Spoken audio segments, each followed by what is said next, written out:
huwag pag-usapan ang hirap ng sitwasyon ng ibang tao.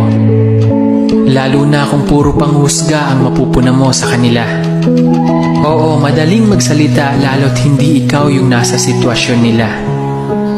Hindi man sila makaahon sa kahirapan ngayon, hayaan mo sila. Dahil binigay ng Diyos ang pagsubok na yan dahil alam niyang kaya nila.